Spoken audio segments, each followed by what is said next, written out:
क्या आपने कभी काइंद्रा के युद्ध के बारे में सुना है, जहां मोहम्मद गौरी एक महिला से हार जाता है?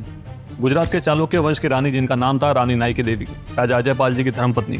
1175 में अजयपाल जी की मृत्यु के बाद राज्य की बागडोर उनके छोटे बेटे मूल राजा द्वितीय के हाथों में सौंप दी जाती है, लेकिन उनकी उम्र कम होने के कारण राज्य का जो सारा कार्यभार है वो नाई की देवी ही संभालती है।